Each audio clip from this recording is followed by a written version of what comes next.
Matahari pagi mewarnai keemasan perairan Sungai Kapuas, sementara perahu klotok kecil membelah permukaan yang tenang. Duduk di haluan, Siti Lestari mengamati hamparan hijau tak berujung yang mengelilinginya, menghirup udara yang lembab dan pekat dari hutan. Jari-jarinya yang sawo matang dan kapalan memegang erat tepi perahu, seolah takut kenyataan akan terlepas jika ia melonggarkan cengkeramannya. "Masih jauh, Pak Budi?" tanyanya, berpaling ke pria yang lebih tua yang mengemudikan perahu. "Tidak, Nak, 1 jam lagi kita sampai di Pontianak." Penambang perahu tua itu tersenyum, memperlihatkan gigi yang menguning karena tembakau. Rasa cemas tidak akan membuat sungai mengalir lebih cepat. Siti mengangguk dan kembali mengamati pemandangan. Di usianya yang ke-25 tahun, ia belum pernah meninggalkan kampung kecilnya di bantaran sungai. Seluruh hidupnya didedikasikan untuk membantu orang tuanya di kebun singkong kecil dan menyadap karet. Namun semua berubah ketika ia menerima surat dari Bibi Ratna, saudara perempuan ibunya, yang telah merantau ke Pontianak puluhan tahun lalu. "Datanglah ke Pontianak," bunyi surat itu. "Aku mendapatkan pekerjaan untukmu di rumah keluarga Kertawijaya. Mereka membutuhkan seseorang yang dapat dipercaya untuk mengurus administrasi rumah, dan aku teringat padamu." Surat itu tiba di saat yang genting. Banjir sungai telah menghancurkan kebun keluarga, dan uang menjadi lebih sulit didapat daripada sebelumnya. Orang tuanya Pak Ujang dan Bu Aminah awalnya enggan, tetapi akhirnya setuju bahwa ini akan menjadi kesempatan bagi Siti. "Keluarga Kertawijaya adalah keluarga terpenting di wilayah ini," komentar Pak Budi, membuyarkan lamunannya. "Konon Tuan Raden Suryo yang tua meraup kekayaan dari perkebunan karet sebelum harga karet jatuh. Setelah itu beliau beralih usaha, membeli tanah, membuka perdagangan. Sekarang cucunya Baskara yang mengendalikan semuanya. Pria yang sangat berkuasa." Siti merasakan hawa dingin menjalari tulang punggungnya. Ia belum pernah berurusan dengan orang kaya dan berkuasa. Pendidikan dasarnya yang diselesaikannya di sekolah kecil di kampung terasa tidak cukup untuk apa yang akan dihadapinya. Dan rumah mereka seperti apa? Tanyanya, mencoba membayangkan. Itu sebuah istana, Nak, terletak di bagian atas kota dengan pemandangan ke pertemuan sungai. Taman yang tak berujung, aula pesta, kolam renang. Katanya jumlah kamarnya lebih banyak dari yang bisa dihitung. Pak Budi berhenti sejenak, tapi jangan silau. Orang kaya juga menangis, hanya saja dengan sapu tangan sutra. Perahu terus membelah air, dan perlahan pemandangan pun berubah. Hutan mulai berganti dengan permukiman yang semakin padat, hingga akhirnya mereka melihat pelabuhan Pontianak. Siti merasakan jantungnya berdebar kencang. Keriuhan perahu, orang-orang yang membawa barang dagangan, suara klakson dan suara-suara keras, semuanya terasa terlalu kacau bagi inderanya yang terbiasa dengan ketenangan hutan. Ketika akhirnya mereka berlabuh, Siti mengambil tas kain kecilnya dan berpamitan pada Pak Budi dengan pelukan erat. Dia adalah seikatan terakhir dengan kehidupan lamanya, dan sekarang ia akan sendirian di dunia yang sama sekali tidak ia kenal. Mengikuti petunjuk bibinya, ia menuju ke alun-alun kota, di mana ia harus menunggu sopir keluarga Kertawijaya. Ia duduk di bangku di bawah naungan pohon mangga yang rindang dan menunggu, mengamati hiruk-pikuk kota dengan mata penasaran sekaligus cemas. Setelah 20 menit, seorang pria berseragam mendekat. "Nona Siti Lestari?" tanyanya dengan formal. "Ya, Saya Agus, sopir keluarga Kertawijaya. Saya datang untuk menjemput Anda. Silakan ikuti saya." Siti mengikuti pria itu ke sebuah mobil hitam mengilap, begitu bersihnya hingga memantulkan sinar matahari seperti cermin. Ia belum pernah masuk ke mobil seperti ini. Agus membukakan pintu belakang untuknya dan menyimpan tasnya di bagasi. Bagian dalam kendaraan itu sejuk berkat AC, kemewahan lain yang hanya pernah Siti dengar. Saat mobil melaju di jalanan Pontianak, Siti mengamati orang-orang, toko-toko, dan taman-taman dari jendela. Segalanya tampak lebih besar, lebih berwarna, lebih intens daripada di kampung kecilnya. Ketika mereka mulai menanjak ke area yang lebih rimbun, rumah-rumah menjadi lebih besar, dengan tembok tinggi dan gerbang berukir. "Kita hampir sampai di kawasan Kertawijaya," jelas Agus, mengamatinya dari kaca spion. Sebagian besar properti ini milik keluarga atau orang-orang yang terkait dengan mereka. Akhirnya, setelah melewati gerbang besi tempa yang besar, mereka memasuki sebuah properti yang lebih mirip taman. Jalan berbatu berkelok-kelok melewati taman-taman yang terawat sempurna, dengan pohon-pohon tua dan petak-petak bunga tropis yang sedang mekar. Di kejauhan, megah seperti monumen, berdirilah rumah besar itu, sebuah bangunan bergaya kolonial Belanda dengan 3 lantai, beranda luas, dan tangga marmer yang menuju ke pintu masuk utama. Ya Tuhan, gumam Siti, tidak mampu menyembunyikan kekagumannya. Mengesankan bukan? Komentar Agus dengan senyum tipis.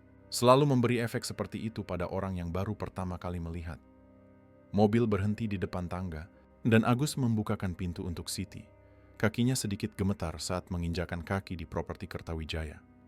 Di puncak tangga, seorang wanita paruh baya menunggu mengenakan seragam yang rapi dan elegan. Rambutnya yang mulai memutih disanggul ketat, tetapi wajahnya menunjukkan senyum hangat. "Siti, kamu sudah besar sekali," seru wanita itu, bergegas menuruni tangga. "Saya Bibi Ratnamu. Terakhir kali saya melihatmu, usiamu masih 5 tahun." Kedua wanita itu berpelukan, dan Siti merasakan gelombang kelegaan akhirnya menemukan wajah yang familiar, meskipun ingatannya tentang bibinya samar-samar. "Ayo masuk," ajak Ratna. "Ibu Wulandari ingin bertemu denganmu sebelum makan siang. Dan setelah itu aku akan menunjukkan kamarmu." "Ibu Wulandari?" tanya Siti sambil menaiki tangga. "Wulandari Kertawijaya, janda dari Tuan Baskara. Dialah yang memegang kendali sekarang sejak Tuan Baskara meninggal 3 tahun lalu." Siti mengangguk, mencoba menyerap semua informasi. Saat memasuki rumah besar itu, ia disambut oleh aula depan yang megah, dengan lantai marmer Italia dan lampu gantung kristal yang seakan berisi ribuan bintang yang terperangkap. Dindingnya dihiasi lukisan-lukisan yang Siti duga adalah karya asli pelukis terkenal, dan perabotannya tampak seperti peninggalan dari abad-abad yang lalu. Rumah ini memiliki lebih dari 30 ruangan. Jelas Ratna memperhatikan tatapan kagum keponakannya. Selain keluarga inti, ada tim staf tetap. Saya sebagai kepala rumah tangga, 3 pelayan, 2 asisten pria, 4 tukang kebun, 2 sopir, dan 4 penjaga keamanan. Tugasmu adalah membantu administrasi semua ini sebagai asistenku dan calon penggantiku. Siti menelan ludah. Tanggung jawab itu tampak terlalu besar bagi seseorang dengan pengalamannya yang terbatas. Namun sebelum ia sempat mengutarakan kekhawatirannya, mereka diinterupsi oleh seorang pria jangkung berusia sekitar 30 tahun yang menuruni tangga utama dengan langkah mantap. "Bibi Ratna." "Ibu mencari Bibi. Ada masalah dengan menu makan malam hari Sabtu," kata pria itu. Sebelum menyadari kehadiran Siti, mata cokelat gelapnya menatap Siti dengan rasa ingin tahu. "Dan ini pasti asisten yang baru." "Ya Tuan Dimas, ini keponakan saya, Siti Lestari." "Siti, ini Dimas Kertawijaya, putra sulung Ibu Wulandari." Siti menundukkan kepala secara naluriah, tidak tahu pasti bagaimana harus bersikap di hadapan anggota keluarga. "Selamat datang di kediaman Kertawijaya," kata Dimas, mengulurkan tangan dengan sikap yang mengejutkan informal.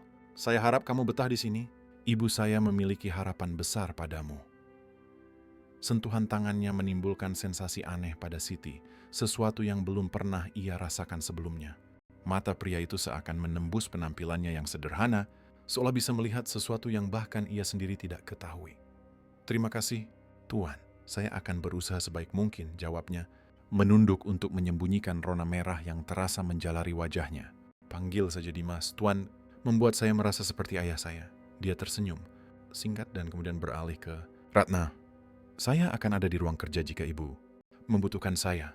Saat mengamatinya pergi, Siti tidak bisa tidak memperhatikan keanggunan alami dalam gerak-geriknya, potongan jasnya yang sempurna, kepercayaan diri dalam setiap gerakannya. Dia adalah seorang pria yang terlahir dalam kemewahan dan membawa keyakinan itu dalam setiap atom tubuhnya. "Ayo," bisik Ratna, menyentuh lengannya dengan ringan. Ibu Wulandari tidak suka menunggu. Sambil mengikuti bibinya menyusuri koridor-koridor berornamen di rumah besar itu, Siti merasa aneh bahwa ia tidak hanya memasuki sebuah rumah, tetapi sebuah babak baru dalam hidupnya. Sesuatu memberitahunya bahwa air tenang yang selama ini ia kenal akan segera berubah menjadi jeram yang bergejolak. Yang tidak Siti ketahui adalah bahwa kedatangannya di kediaman Kertawijaya bukanlah suatu kebetulan, melainkan bagian dari rencana yang telah diatur dengan cermat selama lebih dari 2 dekade. Sebuah rencana yang akan segera menyingkap rahasia yang akan mengubah nasib 2 keluarga selamanya. Perpustakaan kediaman Kertawijaya adalah sebuah tempat suci yang penuh pengetahuan dan kemewahan. Rak-rak kayu mahoni dari lantai ke langit-langit menampung buku-buku langka dan edisi pertama. Cahaya senja Kalimantan menyusup melalui jendela-jendela tinggi, menciptakan pola keemasan di atas karpet Persia. Duduk di kursi berlengan kulit, Wulandari Kertawijaya mengamati Siti dengan tatapan tajam seseorang yang telah menghabiskan hidupnya menilai orang. "Jadi, kamu keponakan Ratna," kata sang matriark.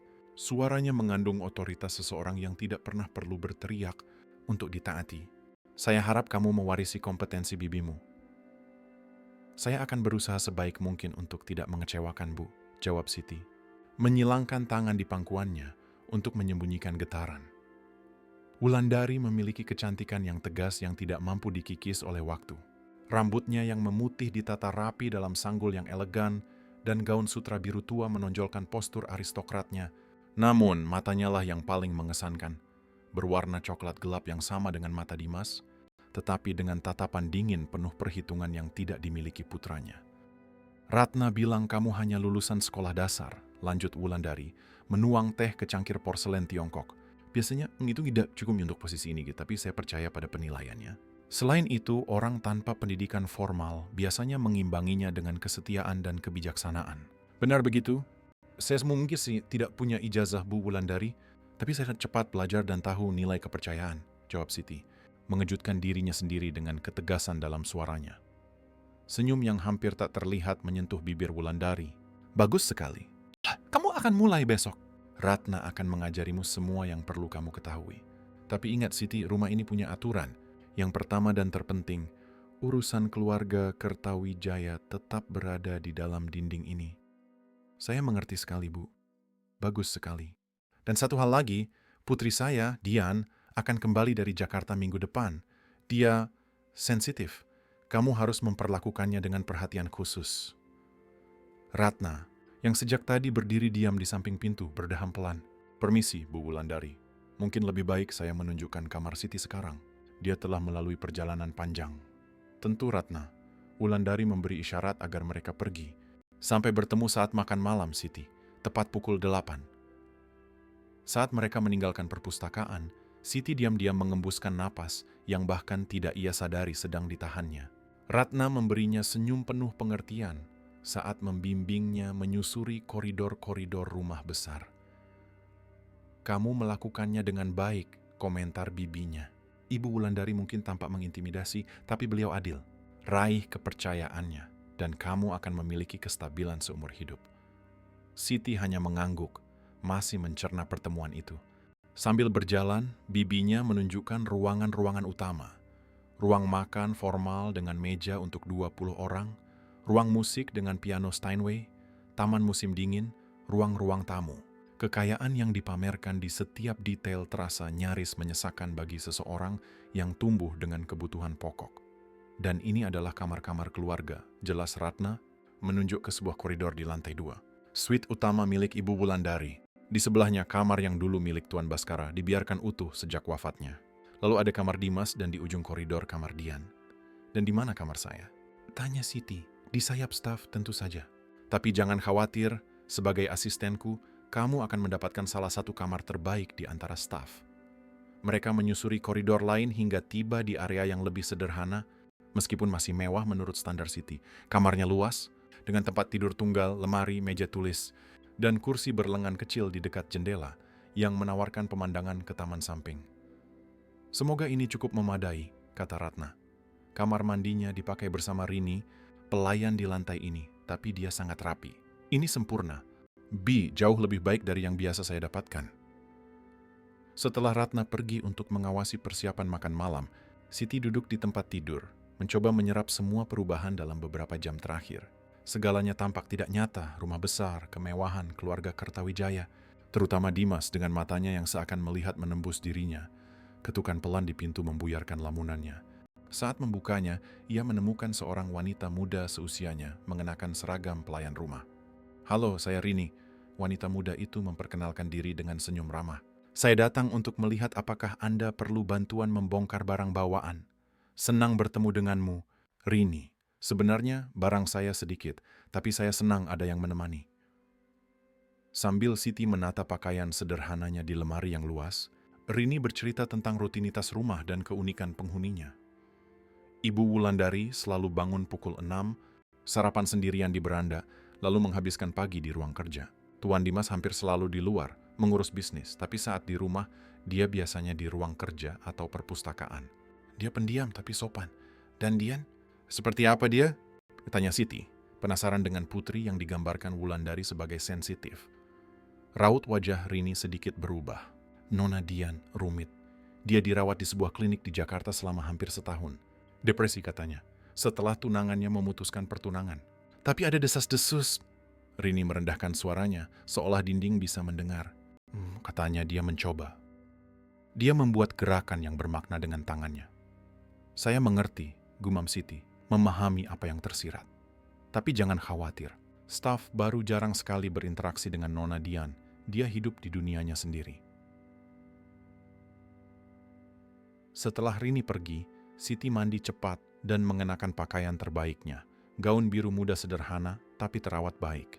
Saat bercermin, ia tiba-tiba sadar betapa tidak pantasnya ia berada di lingkungan itu. Rambut hitam lurusnya, meskipun bersih dan tersisir, tidak memiliki kilau hasil perawatan salon mahal. Tangannya meskipun bersih, menunjukkan kapalan bekas bekerja di kebun. Gaunnya, meskipun yang terbaik yang ia miliki, tampak seperti kain perca dibandingkan dengan pakaian yang ia lihat dipakai Wulandari. Ketika jam menunjukkan pukul 7.50, Siti turun untuk makan malam. Ruang makan yang lebih kecil, digunakan untuk santapan sehari-hari, masih bisa menampung 10 orang dengan nyaman. Meja ditata dengan porselen kristal dan perak, dan lilin-lilin yang menyala memberikan pencahayaan yang lembut dan elegan. Wulandari sudah duduk di ujung meja, mengenakan gaun lain, kali ini berwarna merah marun yang menonjolkan kulitnya yang cerah. Dimas tiba beberapa saat setelah Siti mengganti setelan jasnya dengan kemeja sosial biru dan celana panjang gelap. "Selamat malam, Bu," sapanya mencium kening Wulandari dengan ringan sebelum memperhatikan Siti. Selamat malam. Siti, saya harap Anda mulai terbiasa." "Ya, terima kasih." "Semua orang sangat baik," jawabnya, merasa tidak nyaman di bawah tatapannya. "Silakan duduk, Siti," tunjuk Wulandari. "Di keluarga Kertawijaya, staf terpercaya berbagi meja dengan kami. Ini tradisi yang dimulai oleh kakek mertua saya." Siti menempati tempat yang ditunjukkan di sebelah kanan Dimas dan menghadap kursi kosong. "Dian tidak bergabung dengan kita malam ini?" tanya Dimas, menuang anggur untuk dirinya sendiri. "Dian ada di Jakarta, sayang. Dia ada kembali minggu depanan, seperti yang sudah Ibu sampaikan pada Siti sore ini." Ya. Dengan begitu banyak perjalanan, Ibu jadi lupa di mana semua orang berada." Ratna mengawasi pelayanan secara pribadi, sementara 2 pelayan membawa hidangan pembuka selada udang, diikuti oleh ikan jelawat bakar dengan bumbu rempah, dan sebagai penutup, puding sirsak. Semuanya disajikan dengan formalitas yang membuat Siti merasa semakin canggung, mengamati dengan saksama alat makan, mana yang harus digunakan pada setiap hidangan. Percakapan saat makan malam sebagian besar berkisar pada bisnis keluarga, ekspor kelapa sawit yang sedang naik daun, Mas Rawai dengan salah satu kapal kargo, lini kosmetik herbal baru yang mereka rencanakan untuk diluncurkan. "Dan kamu, Siti?" tanya Dimas tiba-tiba. "Apa pendapatmu tentang perusahaan keluarga kecil kami?" Pertanyaan itu membuatnya terkejut. Saya tidak tahu apakah saya bisa berpendapat, mengingat saya baru saja tiba. Tapi sepertinya ini bisnis yang mengesankan, terutama karena menghargai produk-produk dari daerah kita. Dimas tersenyum, tampak benar-benar tertarik pada jawabannya. "Dan kamu sangat mengenal produk hutan, saya bayangkan. Tumbuh di mana tadi?" "Di kampung Sungai Durian. Kecil, sekitar 4 jam perjalanan perahu dari sini. Kami menanam singkong dan menyadap karet." "Menarik," komentar Wulandari, meskipun nadanya menyiratkan sebaliknya. "Mungkin pengetahuan lokalmu bisa berguna untuk bisnis kita suatu saat nanti." Dimas selalu mencari perspektif baru. "Sebenarnya," tambah Dimas, "kami sedang memperluas lini produk organik kami. Wawasanmu tentang metode pertanian tradisional bisa sangat berharga." Minat Dimas tampak tulus dan Siti merasa sedikit lebih santai. "Saya akan senang berkontribusi semampu saya." Setelah makan malam, Wulandari undur diri ke kamarnya, meninggalkan Dimas dan Siti sejenak berdua di koridor. "Jangan terintimidasi oleh kemewahan dan formalitas," katanya dengan nada lebih rendah dan akrab. "Pada dasarnya kita semua hanya manusia." "Manusia yang sangat berbeda," jawab Siti, tidak mampu menahan komentarnya. Dimas tertawa, suara yang lembut dan menyenangkan. "Penampilan bisa menipu, Siti. Terkadang, perbedaan terbesar ada di tempat yang paling tidak kita duga, dan kesamaan terbesar tersembunyi di bawah lapisan keadaan." Sebelum ia bisa menjawab, mereka diinterupsi oleh Ratna, yang datang dari koridor. "Siti, bisakah kamu membantuku memeriksa inventaris dapur? Kita bisa langsung memulai pelatihanmu." "Tentu, Bi." Beralih ke Dimas, ia mengangguk kecil. Selamat malam, Tuan. Maksud saya Dimas. Selamat malam, Siti, jawabnya dengan senyum yang terukir dalam ingatannya lama setelah ia berbaring di tempat tidur. 2 minggu berikutnya, Siti tenggelam dalam rutinitas rumah besar itu. Di bawah bimbingan Ratna, ia mempelajari detail-detail administrasi yang rumit, mulai dari mengontrol stok makanan dan produk pembersih hingga mengawasi jadwal staf dan mengatur acara sosial keluarga yang sering diadakan. Kontaknya dengan Wulandari bersifat formal dan terbatas pada pertemuan pagi untuk membahas kegiatan hari itu. Sementara Dimas, meskipun menghabiskan sebagian besar waktunya di luar rumah, selalu mencari kesempatan untuk berbicara dengannya saat berada di rumah, menanyakan tentang kehidupannya di kampung, pendapatnya tentang buku-buku, meminjamkannya beberapa volume dari perpustakaan, dan berbagi cerita tentang perjalanan bisnisnya. Pada suatu minggu sore, ketika rumah sedang sepi karena sebagian besar staf libur, Siti memanfaatkan kesempatan untuk menjelajahi taman. Ia menemukan, tersembunyi di balik pagar tanaman, sebuah gazebo kecil yang dikelilingi oleh anggrek. Ia duduk di bangku kayu, menikmati pemandangan sungai di kejauhan dan momen langka kesendirian. "Ini juga tempat favorit saya," kata suara seorang pria di belakangnya, membuatnya terkejut. Dimas mendekat, mengenakan pakaian kasual, kemeja linen putih dan celana panjang gelap. "Maaf jika membuatmu kaget. Saya tidak tahu ada orang yang datang ke sini. Hanya sedikit yang tahu tempat ini. Kakek saya membangunnya untuk nenek saya yang sangat menyukai anggrek." Dia duduk di sebelahnya, menjaga jarak dengan sopan. "Saya menemukan beberapa buku yang saya rasa akan kamu sukai. Saya taruh di kamarmu. Terima kasih. Saya sangat menikmati percakapan kita tentang sastra." "Saya juga." Dia berhenti sejenak, seolah memilih kata-kata berikutnya dengan hati-hati. "Kau tahu, Siti, saya punya perasaan aneh bahwa kita sudah saling kenal jauh lebih lama." Siti merasakan jantungnya berdebar. "Maksud Anda?" "Dan saya tidak bisa menjelaskannya. Ada sesuatu dalam dirimu yang terasa familiar, seolah-olah kita pernah bertemu sebelumnya." Sebelum Siti bisa menjawab, mereka mendengar suara Ratna memanggilnya. "Saya harus pergi," katanya bangkit dengan cepat. "Siti," panggil Dimas saat ia mulai menjauh. "Dian tiba besok. Aku hanya ingin kamu tahu." Malam itu Siti sulit tidur. Kata-kata Dimas terngiang-ngiang di benaknya. Ada sesuatu dalam cara dia memandangnya, seolah-olah dia benar-benar bisa melihat melampaui penampilan sederhananya. Dan mengapa dia memberitahunya secara khusus tentang kedatangan Dian? Apakah ada makna tersembunyi di baliknya? Dia bangun keesokan paginya dengan kegelisahan yang aneh. Sambil membantu Ratna mempersiapkan kedatangan Dian, ia memperhatikan kegelisahan yang tidak biasa di antara para staf. Semua orang tampak gugup dengan kembalinya Nona Dian, komentarnya kepada Rini saat mereka merangkai bunga segar di kamar Putri Wulandari itu. "Dia bisa..." "Tidak terduga," jawab Rini merapikan tirai. 1 menit menuntut, menit berikutnya benar-benar apatis. Dan sejak kembali dari klinik, dia sering marah-marah yang membuat takut, bahkan Ibu Wulandari. Siti menyerap informasi itu dalam diam, merapikan bunga lili putih di vas kristal, bunga favorit Dian, menurut Ratna. Saat sedang merapikan kelopak bunga, pandangannya jatuh pada sebuah foto berbingkai di meja samping tempat tidur. Dian saat remaja, di samping Dimas muda dan seorang pria paruh baya yang ia duga adalah almarhum Baskara. Sesuatu dalam gambar itu menarik perhatiannya. Mata Dian identik dengan mata Dimas dan Wulandari, warna coklat gelap yang khas yang tampak hampir keemasan di bawah cahaya tertentu.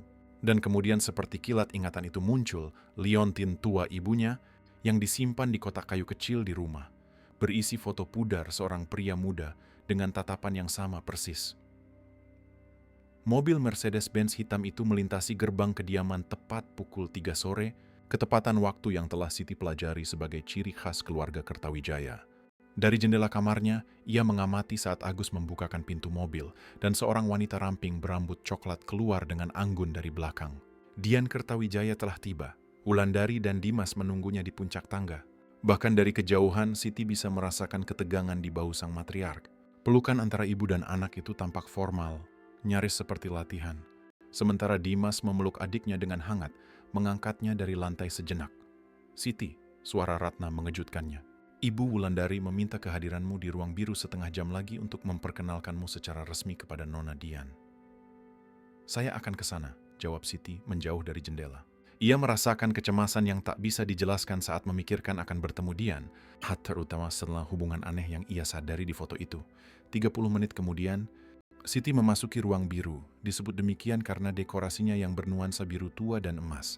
Dian sedang duduk di sofa, segelas anggur di tangannya meskipun masih sore. Berdiri di samping perapian, Wulandari mempertahankan posturnya yang sempurna. Sementara Dimas mengamati pemandangan dari sudut yang lebih jauh, bersandar pada rak buku. Ini dia, umumkan Wulandari. Dian, ini Siti Lestari, keponakan Ratna dan asisten administrasi baru kita. Siti menunduk sedikit. Senang bertemu dengan Anda, Nona Dian. Dian mengamatinya dengan tatapan tajam dan analitis yang mengingatkan pada Wulandari. Tetapi ada sesuatu yang lain, intensitas yang berapi-api, nyaris mengganggu. Dia tidak diragukan lagi cantik dengan fitur aristokrat yang sama dengan Dimas, tetapi kecantikannya memiliki kualitas yang rapuh, seperti porselen halus di ambang kehancuran. Jadi, kamu anak emas baru, Ibu, kata Dian akhirnya. Suaranya terdengar merdu. Menarik. Sama sekali tidak mirip Ratna. Dian, tegur Wulandari lembut. Apa? Aku hanya mengamati. Dian menyesap anggurnya. Sebenarnya dia mengingatkanku pada seseorang. Bukankah begitu, Dimas? Dimas bergerak tidak nyaman. Aku tidak tahu siapa yang kamu maksud, Dian. Senyum misterius tersungging di bibir Dian. Oh ya, kukira kamu juga menyadarinya. Dagu itu, bentuk matanya. Dia membiarkan kalimatnya menggantung, menikmati ketegangan yang ia ciptakan. Siti akan siap membantumu beradaptasi kembali, setelah Wulandari mengubah topik pembicaraan. Kebutuhan apapun yang kamu miliki, kamu bisa memintanya. Baik sekali, Bu. Menugaskan seseorang khusus untukku. Apakah Ibu tidak percaya aku bisa mengurus diriku sendiri setelah setahun penuh di klinik? Nada suaranya ringan, tetapi kata-katanya membawa racun yang halus.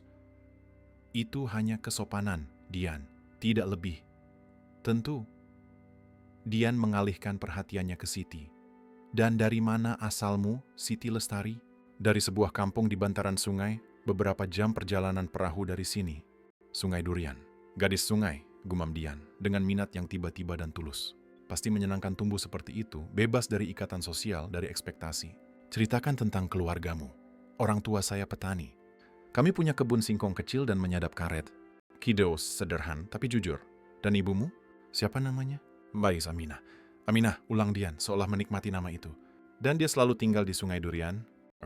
Tidak, dia datang dari Banjarmasin saat masih muda setelah bertemu ayah saya. Sesuatu bersinar di mata Dian. Pengakuan? Kemenangan? Tetapi begitu cepat sehingga Siti tidak yakin. Menarik sekali. Kita harus bicara lebih banyak tentang itu. Dian bangkit dengan gerakan yang luwes. Sekarang, permisi, saya perlu istirahat. Perjalanannya melelahkan. Setelah Dian pergi, keheningan yang tidak nyaman menyelimuti ruangan. Wulandari tampak tenggelam dalam pikirannya, wajahnya topeng yang tak terbaca. Dia tampak baik-baik saja, komentar Dimas akhirnya. Lebih baik daripada kunjungan terakhir. Ya, setuju Wulandari. Meskipun nadanya tidak meyakinkan. Siti, kamu boleh pergi. Ada hal-hal yang perlu saya bicarakan dengan Dimas. Permisi, gumam Siti, meninggalkan ruangan. Namun, alih-alih menjauh, sesuatu mendorongnya untuk tetap berada di dekatnya. Tersembunyi di balik pintu yang setengah terbuka. Ia tahu itu salah, tetapi percakapan itu sepertinya ada hubungannya dengan dia. Kamu lihat bagaimana reaksinya. Suara Wulandari terdengar jelas meskipun nadanya rendah. Kita seharusnya tidak membawanya ke sini. Terlalu berisiko.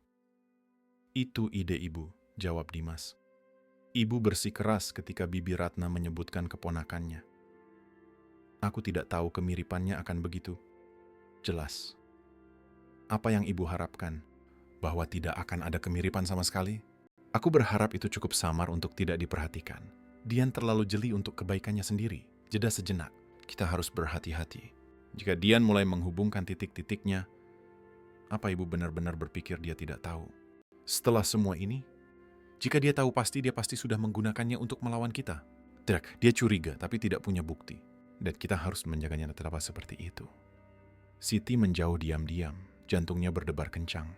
Yakin mereka bicarakan. Titik apa yang bisa dihubungkan Dian? Dan mengapa kehadirannya di rumah itu tampak menjadi bagian dari rencana Wulandari? Beberapa hari berikutnya, Siti merasakan perubahan halus dalam suasana rumah besar itu. Dian terus-menerus mengamatinya, dengan minat yang berayun antara rasa ingin tahu yang tulus dan sesuatu yang lebih gelap. Wulandari di sisi lain tampaknya menghindari berduaan dengannya, mendelegasikan semakin banyak tanggung jawab kepada Ratna. Hanya Dimas yang mempertahankan sikap yang sama, ramah, penuh perhatian, selalu mencari kesempatan berbicara saat berada di rumah. Percakapan mereka menjadi puncak hari-hari Siti, saat-saat di mana ia bisa sejenak melupakan misteri yang mengelilinginya. Pada suatu sore yang sangat panas, saat sedang mengatur surat-surat di ruang kerja, Siti dikejutkan oleh Dian. "Selalu bekerja," komentar Putri Wulandari itu, masuk tanpa mengetuk. Ia mengenakan gaun musim panas ringan yang menonjolkan tubuh kurusnya. "Ibu pasti senang dengan dedikasimu. Ini pekerjaan saya, Nona Dian. Tolong, panggil saja Dian. Aku benci formalitas." Dia berjalan mengelilingi ruang kerja, jari-jarinya menyapu perabotan seolah mencari debu. "Kamu dan Dimas tampaknya semakin dekat." Itu bukan pertanyaan, tapi Siti merasa perlu menjawab. "Tuan Dimas sangat baik. Aku yakin begitu." Dian tersenyum, senyuman yang tidak sampai ke matanya. "Kakakku selalu punya kelemahan pada proyek amal. Dengan segala hormat, saya tidak menganggap diri saya sebagai proyek amal." "Oh ya?" Dian memiringkan kepalanya, mempelajarinya. Seorang gadis sungai, tanpa pendidikan formal, tanpa koneksi, bekerja untuk salah satu keluarga paling berkuasa di Kalimantan. "Kamu menyebutnya apa?" Siti tetap diam, menolak untuk terpancing. "Tahu apa yang paling menarik tentangmu, Siti Lestari?" lanjut Dian. "Yaitu kamu sebenarnya bukan milik manapun.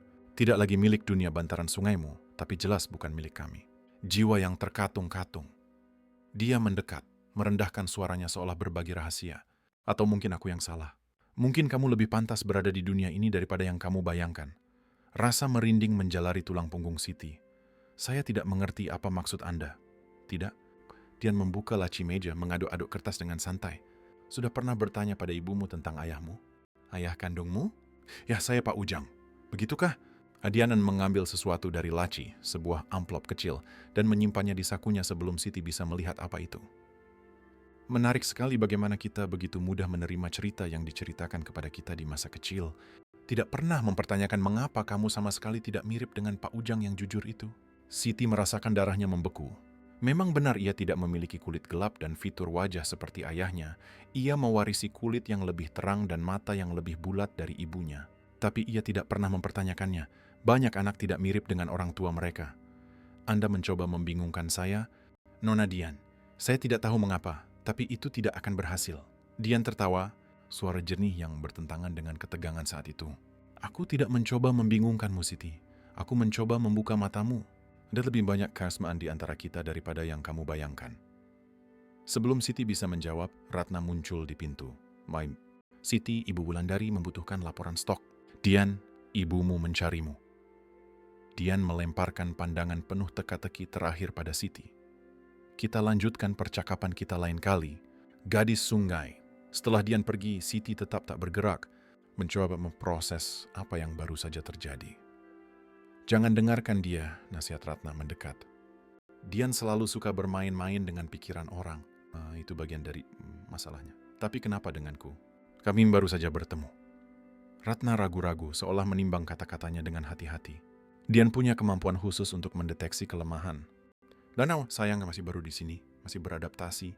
Itu membuatmu menjadi sasaran empuk." Penjelasan itu masuk akal, tetapi tidak menenangkan kegelisahan yang dirasakan Siti. Kata-kata Dian telah menyentuh titik sensitif yang bahkan tidak ia sadari ada. Malam itu, saat makan malam, Dian tampak anehnya pendiam, nyaris ramah. Wulandari dan Dimas berbincang tentang bisnis, sementara Siti mencoba fokus pada makanannya, menghindari tatapan Dian. "Aku menerima telepon menarik hari ini," umumkan Dian tiba-tiba, memotong pembicaraan tentang pabrik pengolahan kelapa sawit yang baru. "Dari pengacara ayah." Wulandari meletakkan alat makannya perlahan. "Dan apa yang diinginkan Gabriel?" "Tampaknya ada beberapa klausul dalam surat wasiat ayah yang belum dilaksanakan." "Klausul yang bahkan ibu tidak ketahui." "Klausul macam apa?" tanya Dimas, keningnya berkerut. "Terkait dengan ahli waris yang tidak diakui secara publik." Dian menatap lurus ke arah Siti. "Menarik sekali. Bukan bagaimana rahasia selalu menemukan cara untuk terungkap." "Dian, kurasa ini bukan topik yang pantas untuk makan malam," kata Wulandari. Suaranya tegang seperti senar biola yang nyaris putus. "Kenapa tidak? Kita semua keluarga di sini." Dian tersenyum manis. "Atau hampir semua." "Cukup," Dimas menggebrak meja, mengejutkan semua orang. Jika ada yang ingin kamu katakan, Dian, katakan langsung. Jika tidak, hormati meja makan ibu kita. Dian bersandar di kursinya, kilatan kepuasan di matanya. I'm asking scene, ya. Aku hanya berpikir kita harus transparan tentang urusan keluarga. Terutama mengingat perkembangan terakhir. Sisa makan malam berlangsung dalam keheningan yang berat, hanya diselingi oleh komentar basa-basi tentang makanan atau cuaca. Siti merasakan beban tatapan semua orang. Dian dengan kepuasannya yang jahat, Wulandari dengan kekhawatiran yang ditutup-tutupi, Dimas dengan intensitas yang tidak bisa ia pahami. Larut malam di kamarnya, Siti tidak bisa tidur. Sindiran Dian terngiang-ngiang di benaknya, bersama dengan potongan percakapan yang ia dengar antara Wulandari dan Dimas. Ada sesuatu tentang dirinya, hubungan dengan keluarga ini yang tidak ia ketahui. Ketukan pelan di pintu membuatnya terkejut. Saat membukanya, ia menemukan Rini tampak gugup. Tuan Dimas meminta Anda menemuinya di gazebo, bisik pelayan itu. Katanya penting. Sekarang, sudah hampir jam 11 malam. Dia tampak mendesak. Katanya tidak ada yang boleh tahu. Siti ragu-ragu. Sebagian dirinya menyuruhnya untuk tidak pergi, bahwa itu bisa berbahaya. Tetapi sebagian lagi, yang lebih kuat, membutuhkan jawaban. Terima kasih, Rini. Ia mengenakan jaket tipis di atas baju tidurnya dan menuruni tangga belakang diam-diam, menghindari koridor utama.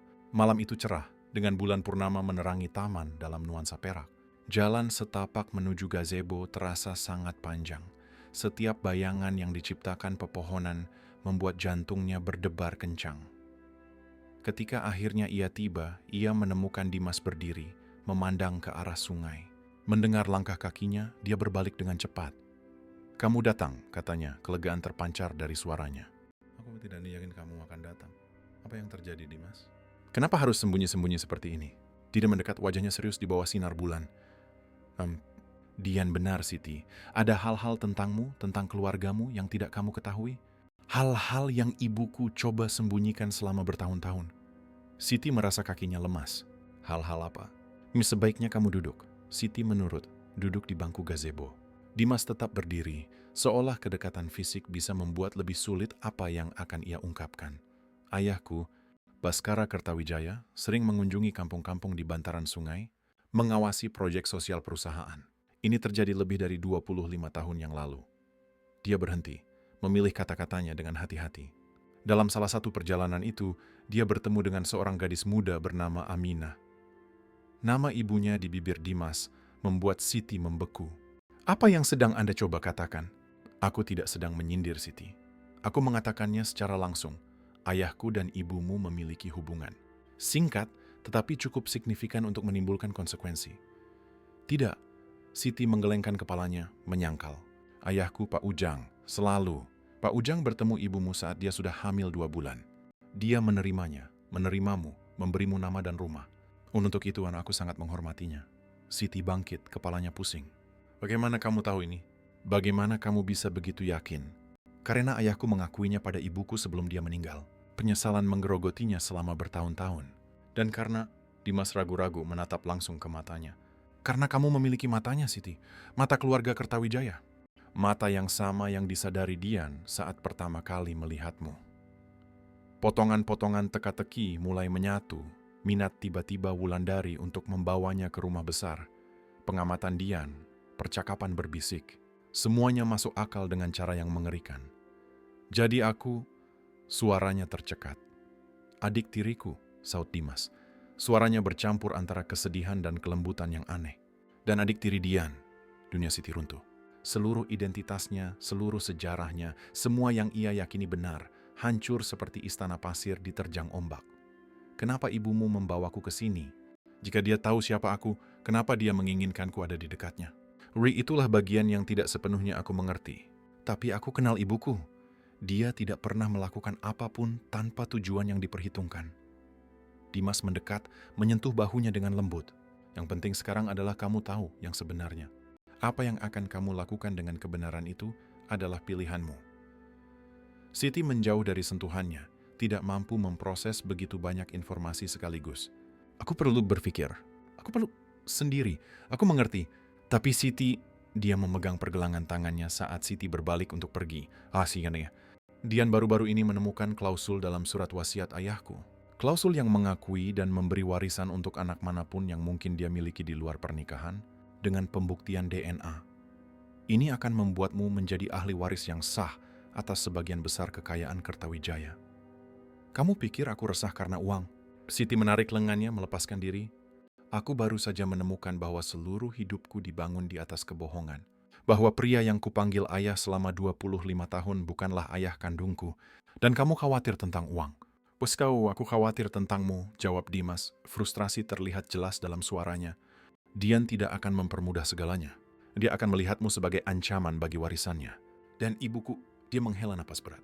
Ibuku akan melakukan apa saja untuk melindungi nama keluarga. Dan kamu, apa yang kamu inginkan? Tanya Siti, tiba-tiba sadar akan pertanyaan sebenarnya yang mengganggunya. Dimas terdiam cukup lama, tatapannya tertuju pada mata Siti. Aku ingin kamu menemukan tempatmu, Siti, dimanapun itu, bahkan jika itu tidak di sisiku. Pengakuan itu menggantung di udara di antara mereka, syarat dengan implikasi yang belum siap dihadapi Siti.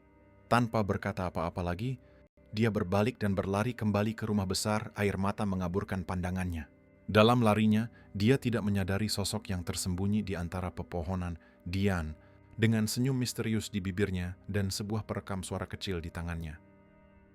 Hujan turun tanpa henti di atas Pontianak, mengubah taman-taman rumah besar menjadi genangan berlumpur dan menciptakan tirai air yang mengisolasi properti itu dari seluruh dunia. Siti mengamati tetesan air yang mengalir di jendela kamarnya, merenungkan bagaimana hidupnya telah berubah total hanya dalam satu malam. 3 hari telah berlalu sejak pengungkapan Dimas di gazebo. 3 hari di mana Siti nyaris tidak keluar dari kamarnya dengan alasan tidak enak badan. Ratna dengan cemas membawakan makanan yang hampir tidak tersentuh. Dia tidak bisa makan, tidak bisa tidur. Hanya mengulang-ulang percakapan itu tanpa henti, mencoba memahami apa artinya bagi identitasnya, masa depannya, pemahamannya tentang siapa dirinya. Ketukan pelan di pintu membuyarkan lamunannya. Siti, itu suara Ratna. Bolehkah Bibi masuk? Ya, Bi, jawabnya, menjauh dari jendela. Ratna masuk dengan nampan berisi teh dan biskuit. Wajahnya yang biasanya tenang kini dihiasi lingkaran hitam dan kerutan kekhawatiran. Kita perlu bicara, kata kepala rumah tangga itu, meletakkan nampan di meja samping tempat tidur. Tentang apa yang dikatakan Dimas padamu? Siti berbalik tajam ke arah bibinya. Bibi tahu? Ratna mengangguk pelan, beban rasa bersalah terlihat di matanya yang lelah. Ibumu adalah kakakku, Siti. Tentu saja aku tahu. Kenapa kalian tidak pernah memberitahuku? Kenapa hidup dalam kebohongan selama 25 tahun? Aminah sangat mencintai, masih mencintai Ujang. Ketika dia bertemu Baskara, dia masih muda, naif, terpesona oleh pria kaya dan berkuasa yang menjanjikannya dunia. Ratna duduk di tepi tempat tidur, tangan terlipat di pangkuannya. Baskara tidak memberitahunya bahwa dia sudah menikah, tidak sampai dia tahu Aminah hamil. Lalu dia menawarinya uang untuk menyelesaikan masalah. Siti merasa mual. Dia ingin ibu menggugurkanku? Ibumu menolak. Tapi skandal itu akan menghancurkan reputasi Kertawijaya, jadi Baskara menuntut agar dia menghilang. Saat itulah Ujang masuk ke dalam hidupnya, pria baik, yang mencintainya apa adanya dan menerimamu sebagai putrinya. Dan Bibi membantu menjaga kebohongan ini. Untuk melindungimu, Siti, untuk memberimu kesempatan tumbuh jauh dari racun keluarga ini. Ratna menghela napas dalam-dalam. Ketika Wulandari mencariku 2 bulan lalu, mengatakan dia ingin membawamu bekerja di sini, aku sangat ketakutan. Aku mencoba menghalanginya, tapi apa? Tapi dia punya kartu truf. Dia mengancam akan mengungkap semuanya, menghancurkan kedamaian yang telah ibumu dan Ujang bangun dengan susah payah. Dia bilang, jika aku tidak bekerja sama, dia akan mengirim pengacara ke kampung.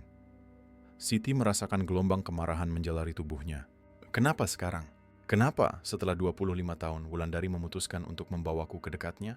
Surat wasiat Baskara, jawab Ratna, membenarkan apa yang dikatakan Dimas. Sesaat sebelum meninggal, tersiksa oleh rasa bersalah, dia memasukkan klausul yang mengakui anak manapun yang dimilikinya di luar pernikahan. Wulandari merahasiakan ini selama bertahun-tahun, tetapi baru-baru ini pengacara keluarga Gabriel mulai menekan agar wasiat terakhir Baskara dipenuhi. Jadi dia membawaku ke sini untuk apa? Menjagaku tetap terkendali? Mengamatiku? Untuk menilaimu. Untuk melihat apakah kamu merupakan ancaman nyata bagi kerajaan yang telah dia bangun. Ratna menyentuh lengan Siti dengan lembut. Tapi kurasa sesuatu yang tidak terduga terjadi. Di Dia mulai melihat kualitas dalam dirimu yang dia kagumi. Dimas jelas melihatnya. Siti merasakan wajahnya memanas ketika memikirkan Dimas, tatapan, percakapan, kedekatan yang tumbuh. Semuanya kini ternoda oleh pengungkapan hubungan darah mereka. Dan Dian, dia tahu, dia sudah curiga sejak lama. Dian selalu terlalu peka untuk kebaikannya sendiri. Saat kecil, dia menemukan surat-surat yang disimpan Baskara, surat dari ibumu.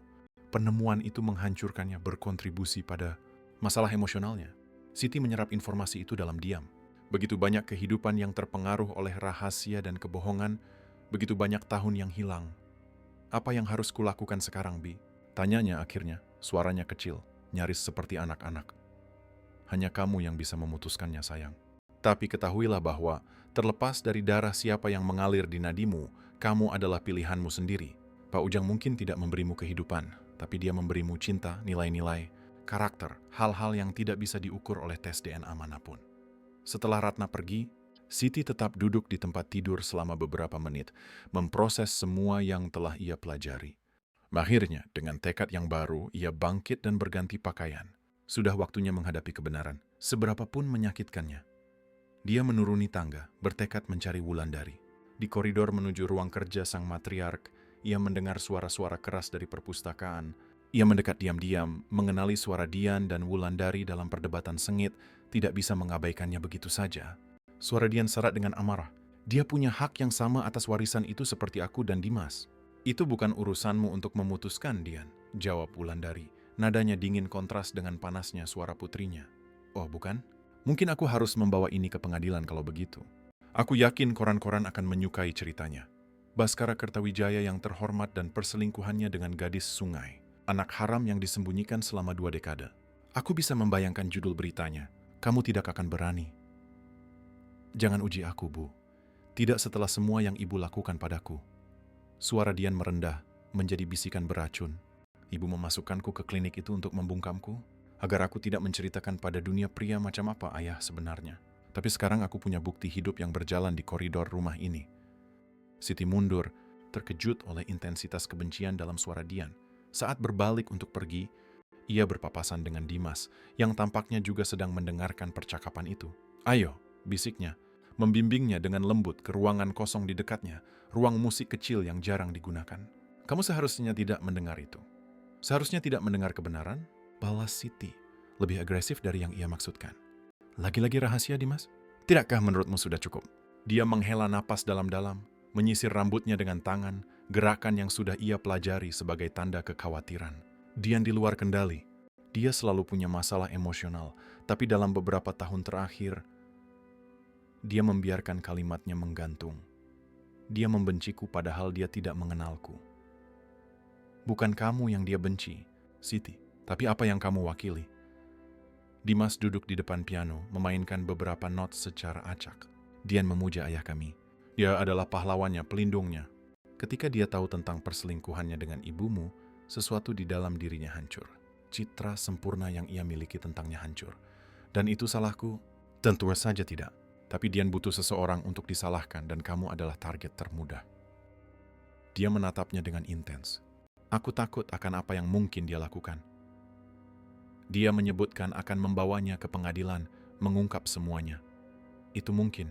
Dian selalu tidak terduga, tapi aku belum pernah melihatnya sedekat ini. Dimas ragu-ragu, seolah menimbang kata-kata berikutnya. Ada sesuatu yang harus kamu ketahui.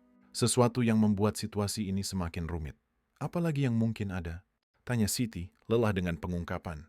Klausul dalam surat wasiat ayahku tidak hanya mengakui kamu sebagai anak sah, itu secara khusus memberimu kendali mayoritas atas saham perusahaan Kertawijaya.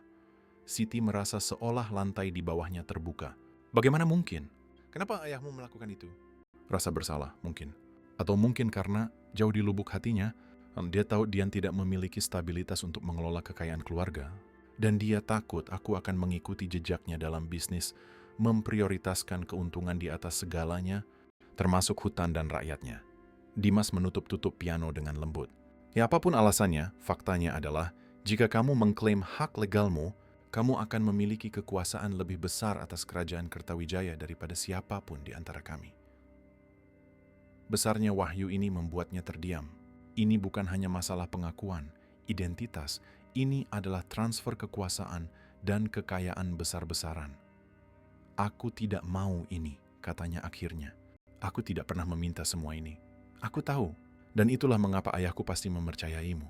Dimas bangkit, mendekat. Siti, apapun yang kamu putuskan, aku ingin kamu tahu bahwa aku ada di pihakmu. Bukan karena perusahaan, bukan karena warisan, tapi karena dia ragu-ragu, konflik terlihat jelas di matanya.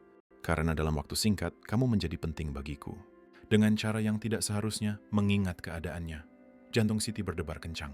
Ada pengakuan dalam kata-katanya, pengakuan atas perasaan yang juga tumbuh di dalam dirinya, perasaan yang kini menjadi rumit oleh ikatan darah yang mereka temukan. Kita tidak bisa, Dimas, tidak setelah apa yang kita ketahui sekarang. Aku tahu, dia mundur sedikit. Maafkan aku, seharusnya aku tidak mengatakan apa-apa.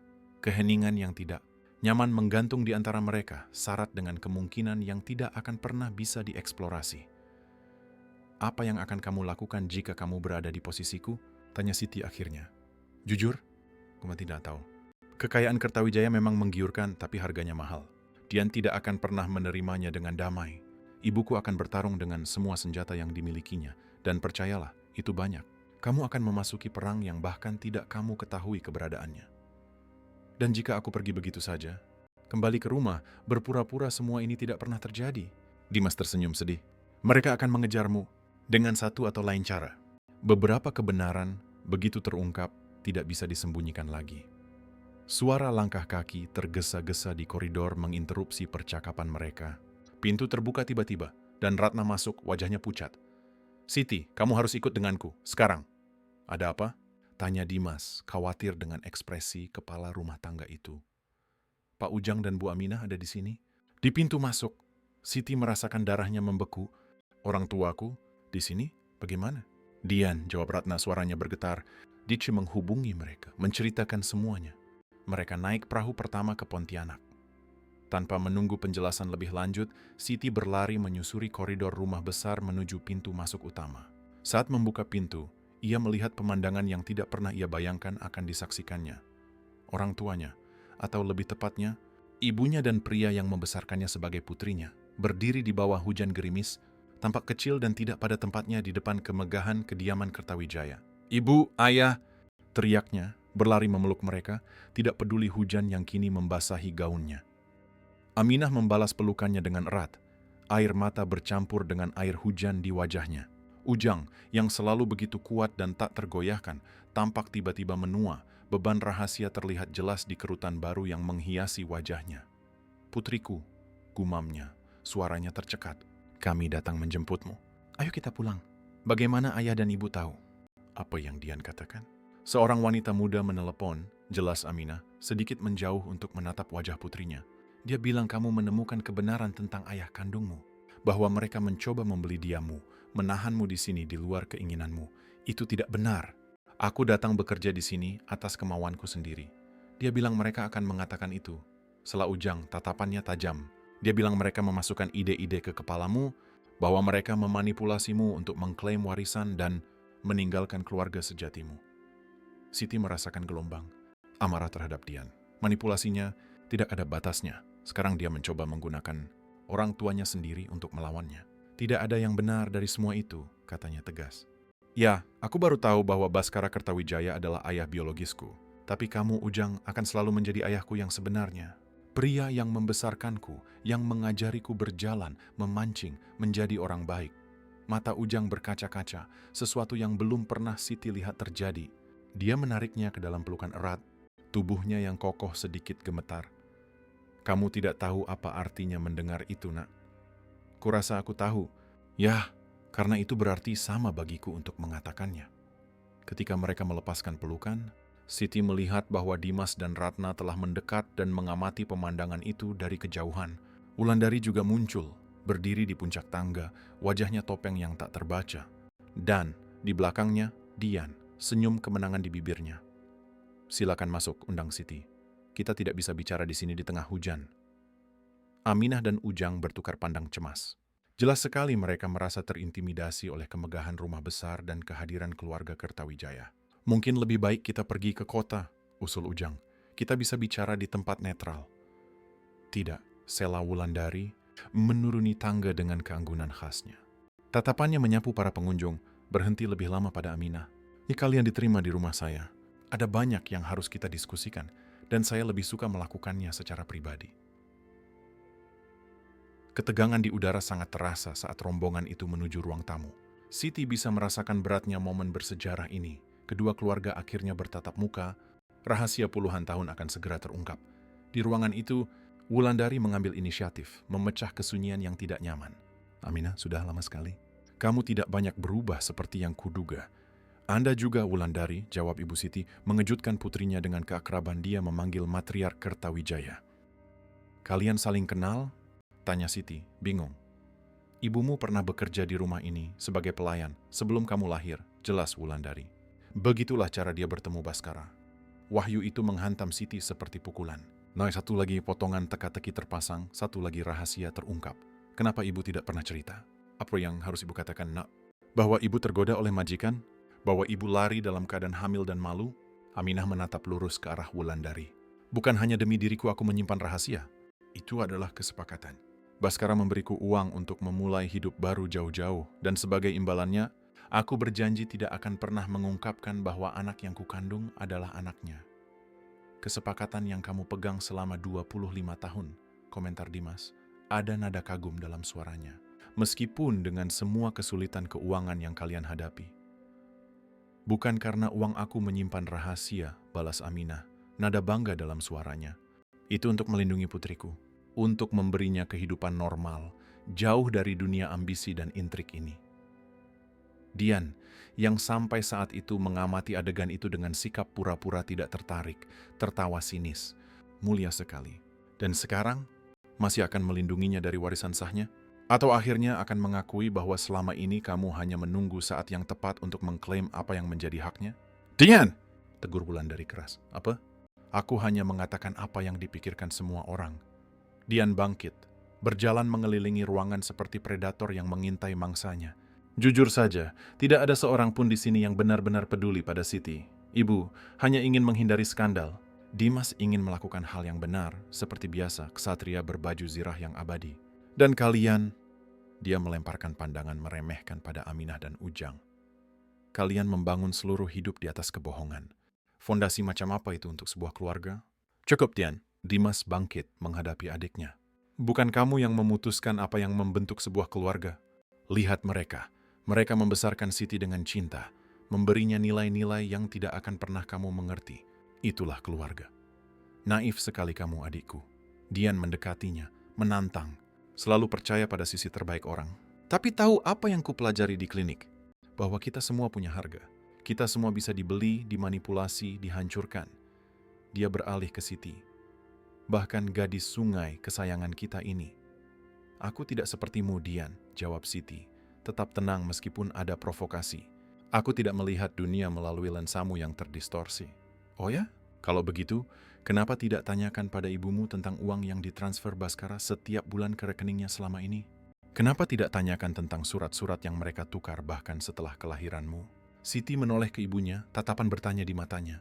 Aminah menunduk, secara diam-diam membenarkan tuduhan Dian. Dia bersikeras gumam Aminah. Dia bilang itu hal terkecil yang bisa dia lakukan. Aku menggunakan uang itu untuk sekolahmu, Siti, untuk obat-obatan ketika Ujang sakit. Tidak pernah untuk diriku sendiri. Lihat, Dian tersenyum penuh kemenangan. Semua orang punya harga. Itu tidak mengubah apapun, sela Ujang. Berbicara untuk pertama kalinya sejak mereka masuk ruangan. Suaranya, meskipun lembut, membawa otoritas alami yang membuat semua orang menoleh padanya.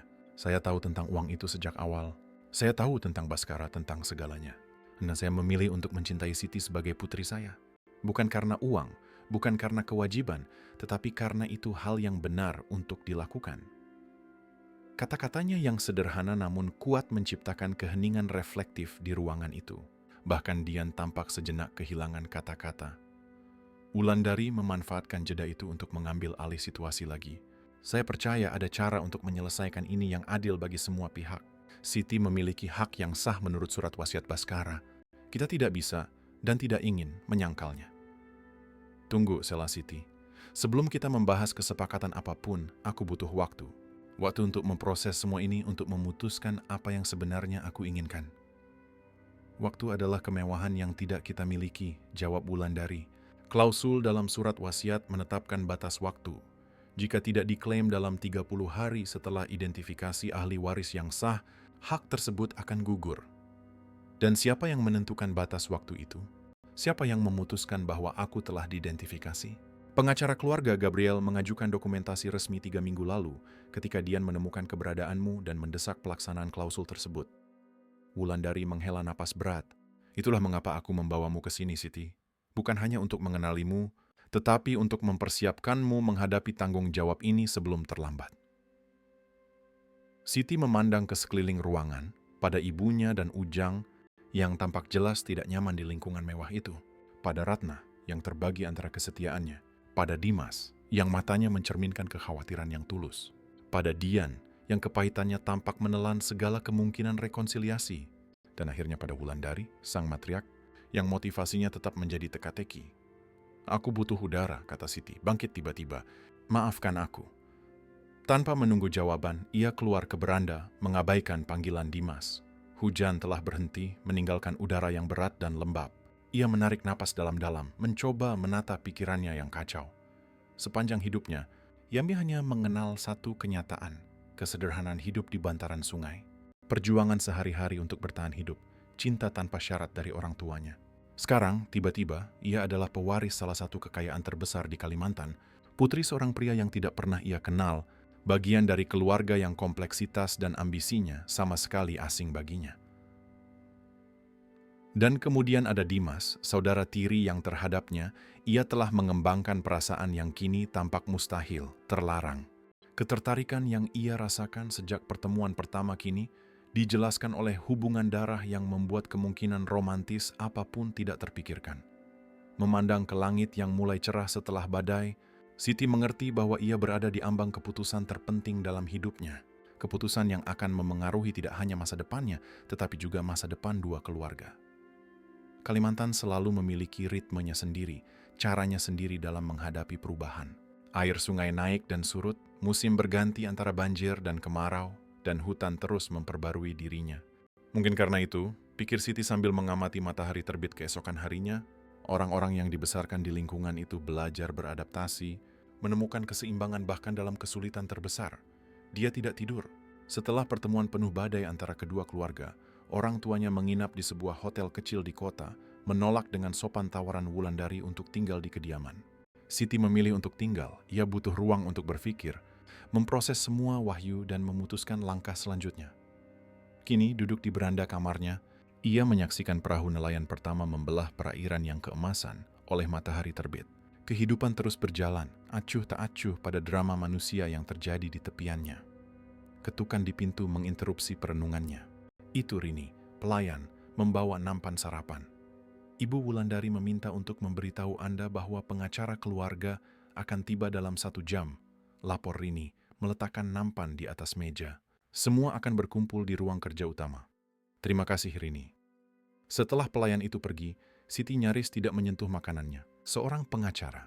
Itu berarti keputusan akan diambil hari ini, dokumen akan ditandatangani, kehidupan akan berubah secara permanen.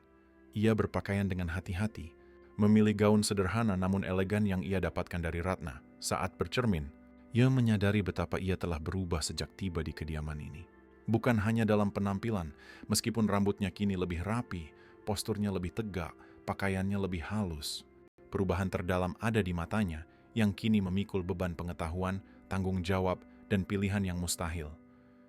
Ketika ia turun ke ruang kerja, ia menemukan yang lain sudah berkumpul. Orang tuanya telah kembali, duduk dengan canggung di sudut. Wulandari menempati kursi utama di belakang meja mahoni yang megah. Dimas berdiri di dekat jendela, sementara Dian bersandar di sofa samping, pura-pura tidak tertarik meskipun ketegangan terlihat jelas dalam posturnya.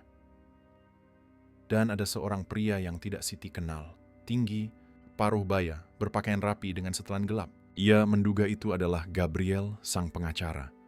Selamat pagi Siti, sapa Wulandari secara formal. Ini Pak Gabriel Suryadinata, pengacara keluarga selama lebih dari 3 dekade. Dia di sini untuk membimbing kita mengenai masalah hukum terkait surat wasiat Baskara. Gabriel sedikit menundukkan kepalanya sebagai salam. Nona Siti, senang akhirnya bisa bertemu dengan Anda. Akhirnya, tanya Siti. Anda sudah tahu tentang saya sebelumnya? Baskara mempercayai saya ketika kami menyusun klausul yang menguntungkan Anda. Jelas pengacara itu. Dia selalu berniat untuk mengakui Anda secara publik suatu hari nanti, tapi dia ragu-ragu, melirik sekilas ke arah Wulandari. Keadaannya tidak pernah mendukung. Maksud Anda, Ibu tidak pernah mengizinkannya, sela Dian dengan senyum pahit. Gabriel mengabaikan komentar itu, membuka map dokumennya. Saya di sini hari ini karena kita perlu meresmikan situasi ini. Batas waktu yang ditetapkan dalam surat wasiat untuk mengklaim hak akan berakhir tepat dalam 1 minggu. Nona Siti, Anda perlu memutuskan apakah Anda ingin menerima warisan Anda atau tidak. Dan apa sebenarnya isi warisan itu? Tanya Ujang, suaranya tegas meskipun berada di lingkungan yang mengintimidasi. Menurut ketentuan khusus yang ditinggalkan oleh Baskara Kertawijaya, Gabriel membetulkan kacamatanya, membaca langsung dari dokumen putri kandungnya yang kini diidentifikasi sebagai Siti Lestari, berhak atas 1/3 dari total kepemilikan perusahaan Kertawijaya, termasuk hak suara dalam keputusan perusahaan, rumah peristirahatan di Bali, dana perwalian senilai kurang lebih 50 miliar rupiah, dan 1 kursi di Dewan Administratif Yayasan Kertawijaya untuk pembangunan berkelanjutan Kalimantan. Keheningan yang menyusul nyaris bisa diraba. Besarnya kekayaan yang disebutkan tak terbayangkan bagi Siti dan orang tuanya. Ada juga, lanjut Gabriel, surat pribadi yang ditinggalkan Baskara untuk diserahkan kepada putrinya. Jika ditemukan, dia mengeluarkan amplop yang sudah menguning dari mapnya, disegel dengan lambang Kertawijaya. Dia mendekat dan menyerahkannya kepada Siti, yang menerimanya dengan tangan gemetar.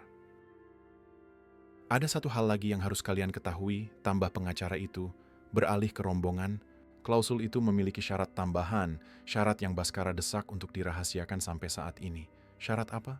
Tanya Wulandari, mengerutkan kening.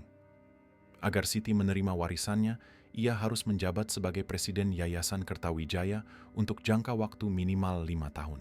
Selama waktu ini, ia akan memiliki otoritas atas semua proyek sosial lingkungan keluarga di wilayah Kalimantan. Wahyu itu jatuh seperti bom di ruangan itu. Dian bangkit tiba-tiba, wajahnya berkerut marah. Itu tidak masuk akal. Dia tidak punya kualifikasi, tidak punya pengalaman. Itu adalah kehendak ayahmu, jawab Gabriel dengan tenang. Dia percaya bahwa seseorang dengan akar seperti Siti di komunitas lokal akan membawa perspektif yang berharga bagi yayasan.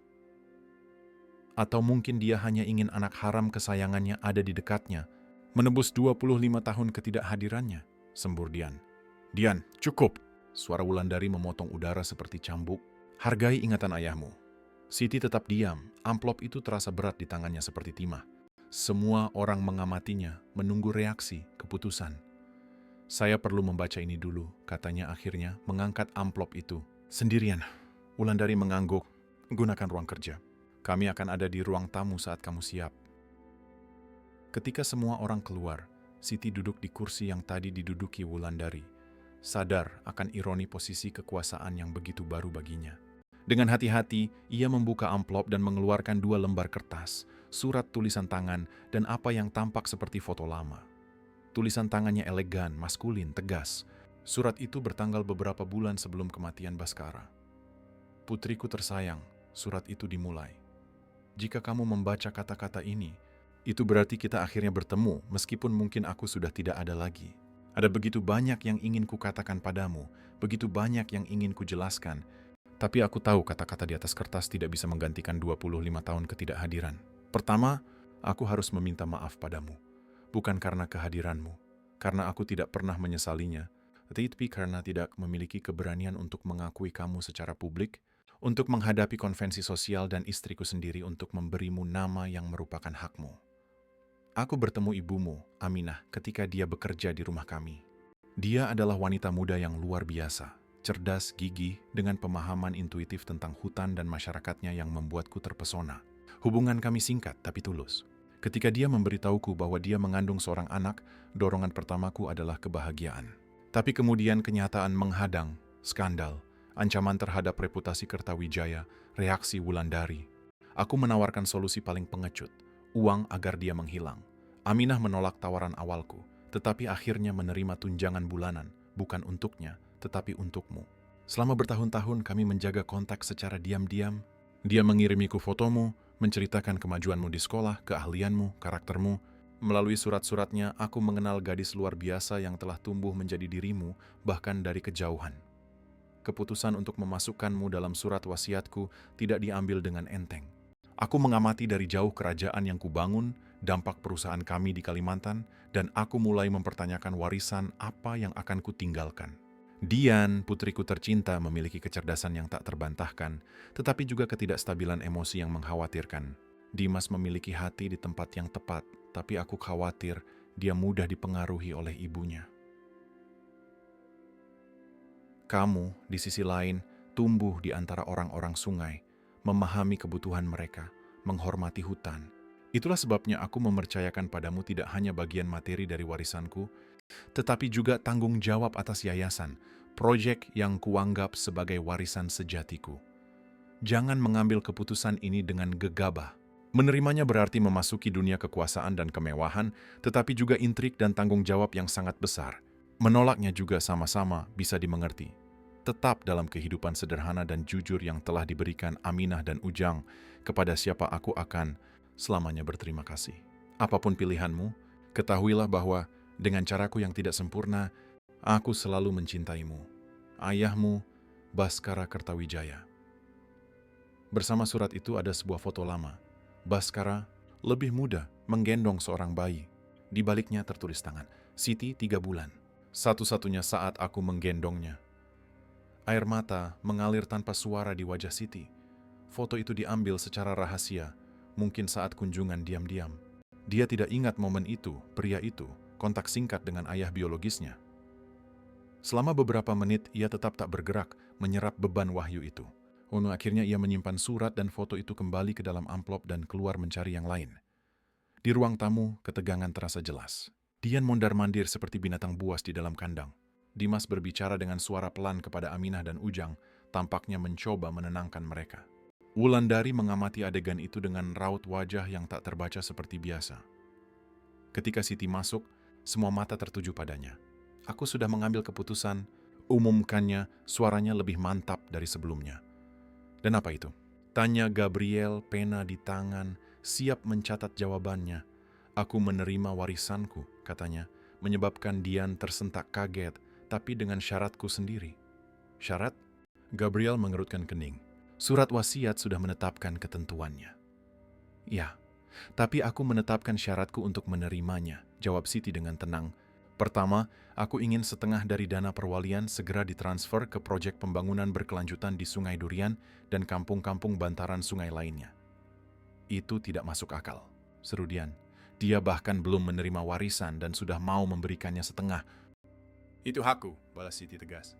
Yang kedua, dan aku akan mengambil alih kepresidenan yayasan seperti yang ditetapkan, tapi aku ingin Dimas sebagai wakil presiden dengan kekuatan pengambilan keputusan yang sama. Dimas tampak benar-benar terkejut. Pak, Siti, kamu tidak perlu melakukan itu. Aku ingin kamu di sisiku, Dimas. Pengalamanmu dalam bisnis melengkapi pengetahuanku tentang masyarakat. Bersama-sama kita bisa berbuat lebih banyak daripada terpisah. Dan terakhir, lanjut Siti, beralih ke Dian. Aku ingin kamu, Dian, mengambil alih sebagai direktur komunikasi yayasan. Keheningan yang terheran-heran menyusul pernyataan itu. Dian yang siap untuk serangan sengit lainnya sejenak kehilangan kata-kata. Kenapa? Tanyanya akhirnya curiga. Kenapa kamu memberiku kekuasaan apapun setelah semua yang kulakukan? Karena kamu cerdas, pandai bicara, dan terlepas dari segalanya, kamu peduli dengan warisan ayahmu.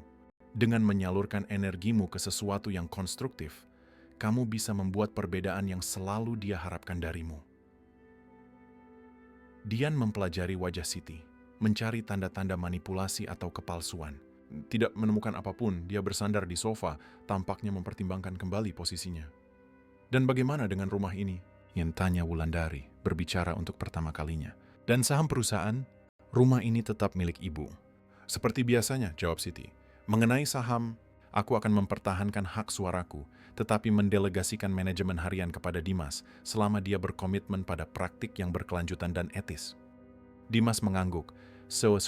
Kamu pegang kata-kataku. Gabriel membuat catatan cepat. Harus kukatakan, ini adalah syarat-syarat yang tidak biasa tetapi secara hukum bisa dilaksanakan. Saya bisa menyusun perjanjian yang mencakup semua kondisi ini. Ada satu hal lagi, tambah Siti. Aku ingin orang tuaku, Aminah dan Ujang, diakui secara resmi sebagai konsultan yayasan untuk urusan terkait komunitas bantaran sungai, dengan gaji yang layak dan kekuatan nyata untuk memengaruhi keputusan. Wulandari bangkit, mendekati Siti dengan ekspresi yang sulit dibaca. Untuk sesaat yang tegang, semua orang menunggu reaksinya. "Kamu memang Putri Baskara," katanya akhirnya, senyum yang nyaris tak terlihat menyentuh bibirnya. "Kamu memiliki kombinasi idealisme dan pragmatisme yang membingungkan yang selalu membuatku terpesona padanya." Dia mengulurkan tangannya secara formal. "Saya terima syarat-syaratmu, Siti Lestari Kertawijaya. Selamat datang di keluarga." Jabat tangan itu menyegel babak baru dalam sejarah kedua keluarga. Itu bukan akhir yang bahagia seperti dalam dongeng. Masih ada banyak kecurigaan, luka hati yang dalam, penyesuaian yang menyakitkan di depan. Tapi itu adalah sebuah permulaan. Sebuah komitmen antara dua dunia yang tampaknya tidak dapat didamaikan.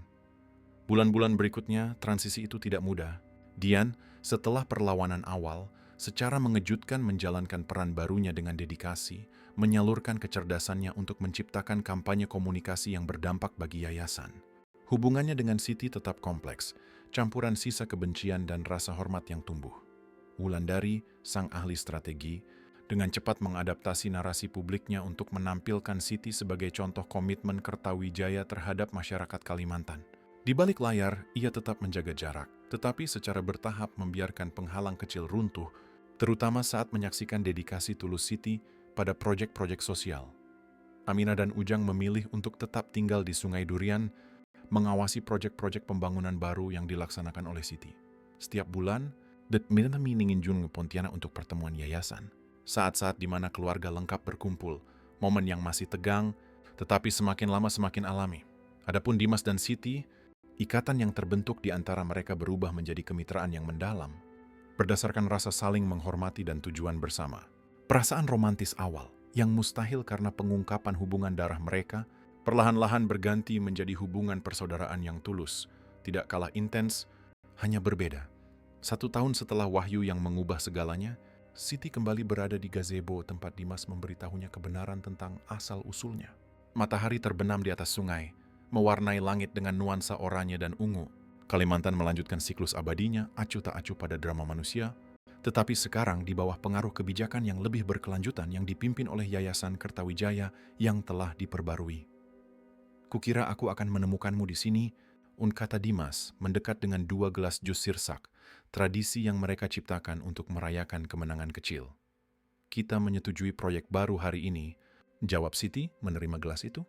"Kupikir pantas untuk kembali ke tempat semuanya dimulai." Proyek Akar adalah inisiatif paling ambisius dari manajemen baru, program yang menggabungkan pelestarian lingkungan, pendidikan, dan pembangunan ekonomi berkelanjutan untuk komunitas bantaran sungai di seluruh wilayah Kalimantan. "Baskara pasti bangga," komentar Dimas, duduk di sebelahnya. "Kamu sungguh berpikir begitu? Aku yakin kamu telah mengubah warisannya menjadi sesuatu yang lebih besar dari yang pernah ia bayangkan." Mereka bersulang dalam diam di bawah matahari terbenam. Siti merenungkan perjalanan luar biasa yang telah membawanya ke titik ini, dari kesederhanaan Sungai Durian ke kompleksitas dunia Kertawijaya, dari putri seorang penambang perahu menjadi pewaris sebuah kerajaan, dari gadis yang mengira ia mengenal akarnya menjadi wanita yang menemukan bahwa identitas adalah sesuatu yang kita bangun setiap hari dengan pilihan kita, bukan hanya dengan darah kita. "Tahu apa yang paling mengejutkanku tahun ini?" tanyanya mengamati perahu tunggal yang berlayar di kejauhan. "Dian tidak mencoba meracunimu?" kanda Dimas. Siti tertawa. "Selain itu, aku terkejut menyadari bahwa aku adalah bagian dari kedua dunia, tidak perlu memilih di antara keduanya. Begitu lama aku merasa terpecah, seolah menerima menjadi seorang Kertawijaya berarti mengkhianati asal-usulku sebagai orang sungai. Dan sekarang aku mengerti bahwa justru kedua warisan inilah yang memungkinkanku membangun jembatan di tempat yang dulunya hanya ada jurang pemisah. Darah Baskara di nadiku memberiku akses ke sumber daya dan kekuasaan, tetapi didikan yang kuterima dari Aminah dan Ujang mengajariku menggunakan kekuasaan itu dengan bijak dan penuh kasih." Dimas tersenyum, bangga dengan transformasi yang ia saksikan pada Siti. "Untuk seseorang yang mengaku tidak memiliki pendidikan formal, kamu telah menjadi seorang filsuf. Aku belajar dari sekolah terbaik, kehidupan."